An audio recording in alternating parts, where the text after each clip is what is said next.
First Lady Jill Biden traveled to Grand Rapids, Michigan Friday for the Gerald R. Ford Presidential Foundation's annual First Ladies Luncheon. The event marked Betty Ford's 50th anniversary as a First Lady. Jill Biden was supposed to deliver the keynote address, but she was unable to do so because she lost her voice. The chair of the White House Initiative on Women's Health Research read her prepared remarks instead. Anita McBride joins us now. She's the former chief of staff to First Lady Laura Bush and has written 2 books on U.S. First Ladies. Anita, thanks so much for joining us.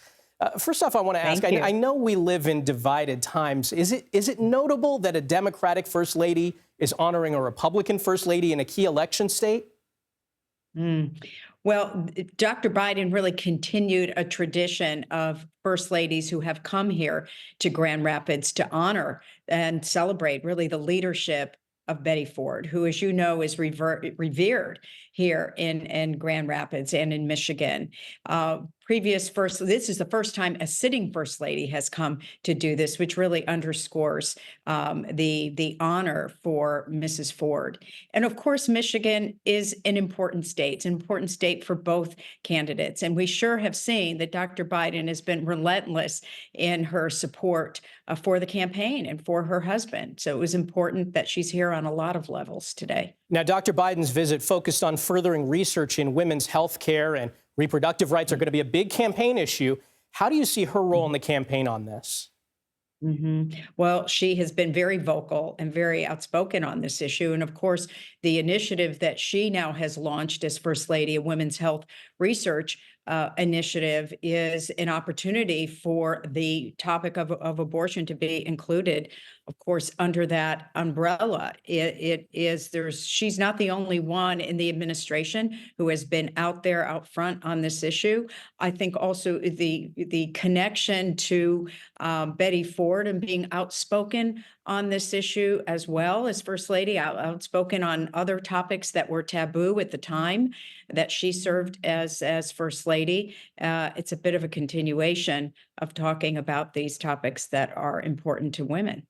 Anita, you've said that the role of the First Lady isn't set in stone, that they create it themselves. So how much has that role changed, if at all, since you worked with Laura Bush from 2005 to 2009? Well, it's still a position that has no position description. So every First Lady, since the first one, really gets to define how they want to use the role. The bottom line is, though, which is the thread of continuity for all of them, it's a powerful platform. It's a powerful platform to talk about issues. It's a powerful platform to help people. And I think there is an expectation amongst Americans that First Ladies or President's spouse use the platform for things that do help further important issues in the nation.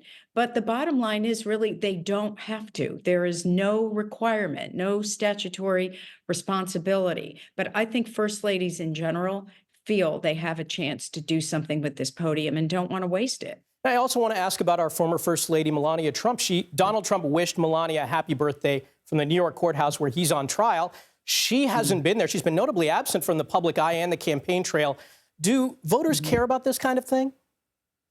Well, I think they saw in the last campaign, particularly in 2016, when he ran the first time, she very strategically used her time and platform herself. She was not out there very much. Granted, in 2020, I think she was ready to do more, and then COVID made that a little bit more difficult. You know, these are extraordinary and extenuating circumstances for the Trump campaign. I think Mrs. Trump will do exactly what she's done before. She'll decide when she wants to be deployed. Anita McBride, thanks so much for joining us. Thank you. It's my pleasure.